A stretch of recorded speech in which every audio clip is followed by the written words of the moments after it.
Assalamualaikum warahmatullahi wabarakatuh. Innal hamdalillah nahmaduhu wa nasta'inu wa nastaghfiruh wa na'udzu billahi min shururi anfusina wa min sayyiati a'malina. May yahdihillahu fala mudilla lahu wa man yudlilhu fala hadiya lahu. Asyhadu an la ilaha illallah wahdahu la syarika lahu wa asyhadu anna Muhammad abduhu wa rasuluh la nabiyya ba'dah.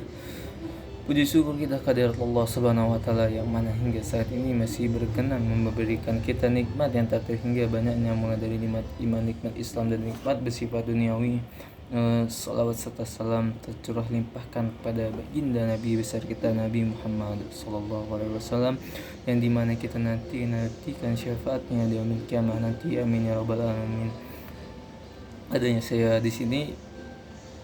saya membuat video ini, saya ingin memenuhi syarat atau tugas dari dosen pengampu Hervin Yoki Pradista, dan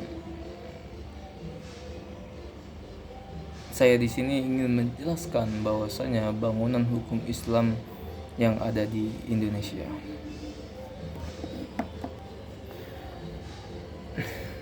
Divine law dan man-made law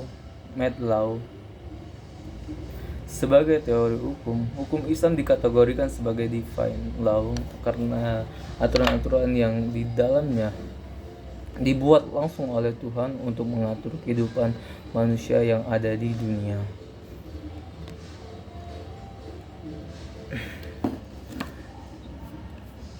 Bila kita perhatikan pengertian di atas yang saya sebutkan tadi, betul-betul menetapkan hukum Islam sebagai entitas yang murni bersifat top down dan melepaskan aspek-aspek historis sosiologisnya, sebagaimana yang dapat kita pahami bahwa pula dari kutipan di bawah yang saya ingin sebutkan bahwa konsep hukum menurut usul fikih pada dasarnya terletak di atas pandangan bahwa hukum Islam itu bersifat keagamaan.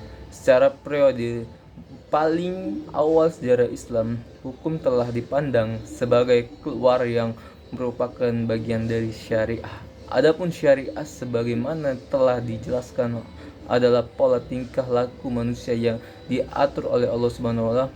Konsep hukum seperti itu sejalan dengan pandangan bahwa hukum itu harus bersumber dengan wahyu Tuhan, yaitu Al-Quran, dan penjelasan dari Muhammad yang disebut dengan sunnah. Bila kutipan di atas yang saya sebutkan tadi dikaitkan dengan politik, maka itulah yang disebut dengan nomokrasi negara Islam. Sifat nomokrasi negara Islam menunjukkan kepercayaan terhadap supremasi hukum suci yang menjadi sumber otoritas pemerintah. Peraturan suci seperti secara inheren memiliki karakter supranatural dan yang luar biasa supranatural, atau disebut supernatural and extraordinary karakter. Ikatan penyatuan antara agama dan negara dan supremasi hukum suci berasal dari kehendak Tuhan secara bersama-sama menegakkan kembali kewajiban setiap hamba untuk taat kepadanya. Menurut Khaduri, warga negara Islam adalah hamba Allah dan hukum Islamnya adalah hukum suci. Karena ia berasal dari Allah, tidak diterapkan oleh manusia. Hukum suci seperti itu adalah pasti benar dan manusia hanya bisa mematuhi karena Allah Subhanahu wa taala lebih mengetahui dari otoritas maupun terhadap kebutuhan hambanya. Dalam menaati hukum, manusia menyadari akan tujuan agama karena hukum dalam Islam memiliki karakter sebagai sebuah kewajiban religius. Pada waktu yang sama, ia juga memberikan dukungan politik bagi agama Islam.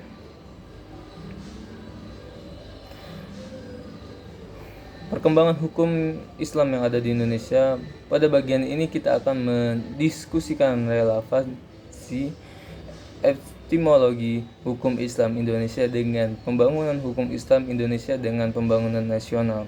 Namun sebelum kita lebih jauh membahas persoalan tersebut, terlebih dahulu sebaiknya mengetahui apa yang dimaksud dengan hukum nasional, mengapa kita butuhkan hukum nasional, dan bagaimana caranya mewujudkan hukum nasional tersebut. Melalui penjelasan terhadap aspek-aspek inilah kita akan mengetahui relevansi epistemologi hukum Islam dengan membangunkan hukum nasional.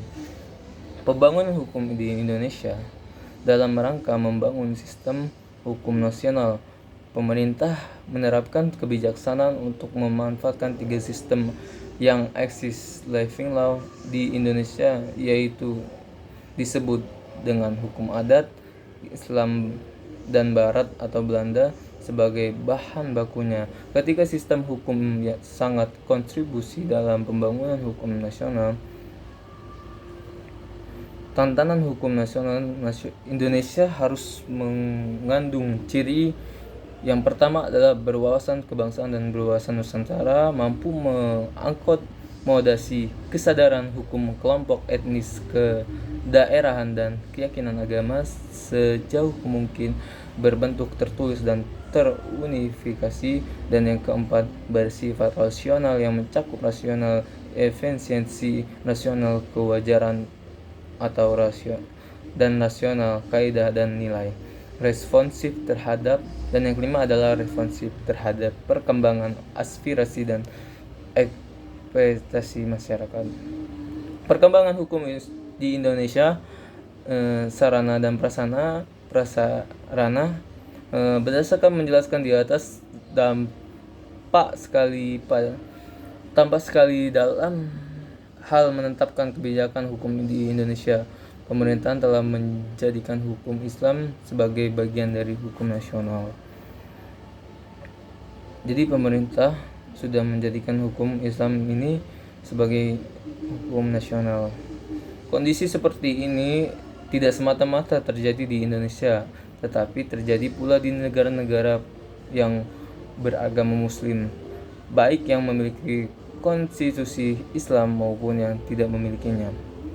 Sebagai sebuah sistem hukum atau bagian dari sebuah sistem hukum yang mempunyai teks tertulis dalam bidang-bidang yang dicakupnya, memiliki lembaga peradilan sesuai tingkatan-tingkatan yang diperlukan, dan mempunyai alat penegak hukum untuk menjalankannya.